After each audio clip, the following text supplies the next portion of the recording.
En tout cas, tout ce qui concerne vraiment l'enjeu de géo-canal historique, irrigation, on n'a pas changé la manière de travailler. Dans ces périmètres irrigués, j'ai travaillé avec des grandes sociétés de développement comme la SAED et l'Office du Niger d'une part, avec d'autre part des agriculteurs qui étaient dans des systèmes extrêmement corsetés, encadrés, et où l'enjeu était de leur redonner de l'espace de liberté et d'entreprendre pour faire ce qu'eux ils avaient envie de faire et pas ce que voulait leur imposer l'État ou la société de développement.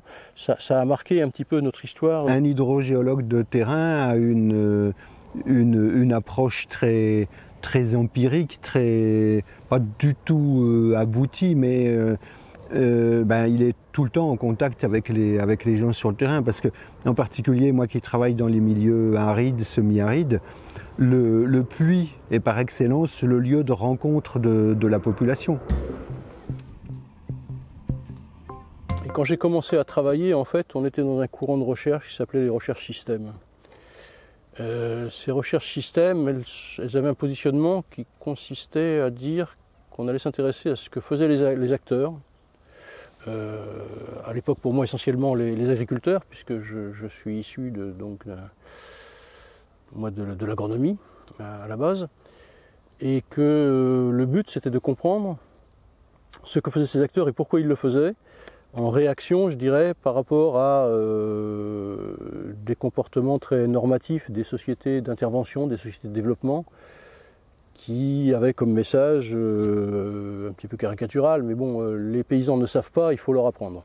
Et bien finalement, il a fallu que d'abord on ait nous aussi un gros travail de compréhension à la fois des institutions, du rôle de ces institutions, de ce que géraient ces institutions. On était beaucoup moins dans un langage technique et sur un même objet technique, et on a voilà, et même leur demande d'appui a été assez aussi différente, quoi. On n'était pas forcément sur des outils de gestion d'un périmètre irrigué, on était comment on organise le partage de l'eau, voilà, donc c'était des questions qui nous ont amené à changer la manière dont on intervenait sur le terrain.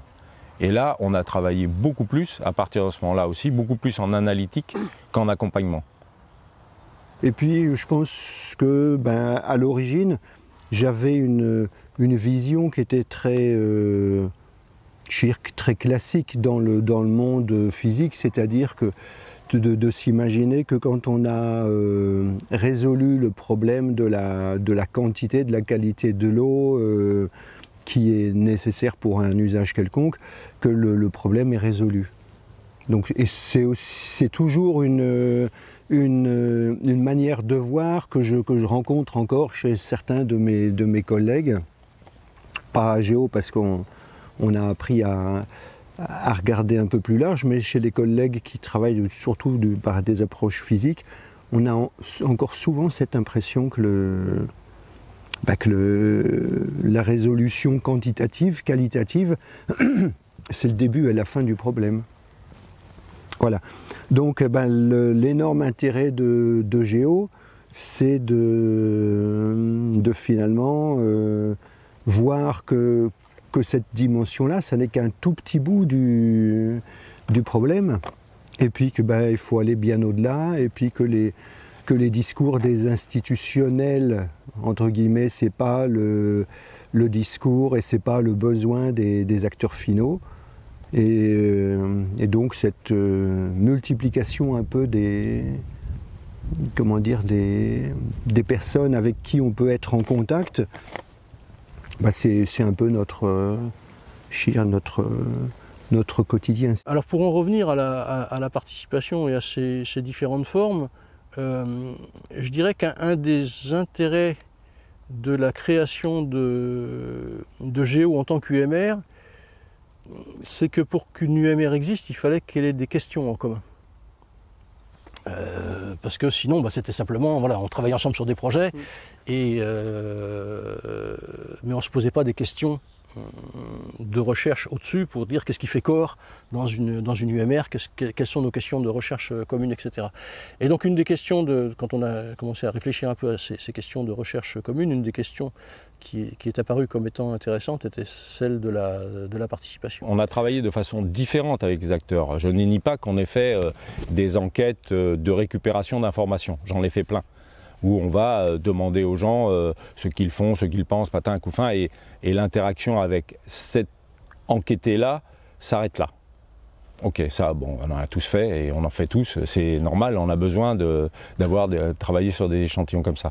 Après, on a des acteurs qui sont plutôt, moi que je considère plutôt nos partenaires de terrain, où on va discuter le travail, le contenu, l'avancée de la recherche, ce qui nous intéresse, ce qui l'intéresse lui, ce que nous on pense être intéressant de faire, soit en termes d'acquisition de connaissances, soit de façon opérationnelle, et qu'il va discuter. Et il va nous faire réfléchir. Alors il va utiliser ses mots à lui, pas forcément des mots académiques, mais il va utiliser ces mots pour nous faire réfléchir à la manière dont on pose des questions, dont on voit le monde, dont on... Voilà, et il ne nous a pas simplement donné les quantités d'eau qu'il a mis à sa parcelle ou je sais pas quoi. Il nous a vraiment interpellé sur finalement ce qu'on fait, pourquoi on le fait, comment on pose le problème, et ils obligent à dévoiler ça.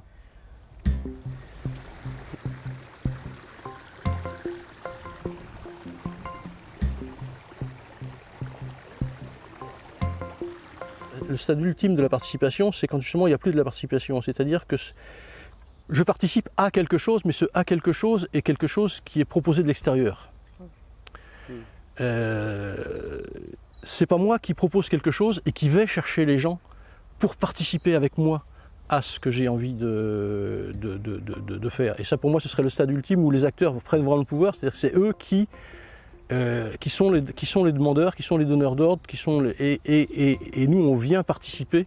Et c'est pas eux qui participent avec nous, c'est nous qui participons avec eux. Ça change un petit peu les choses.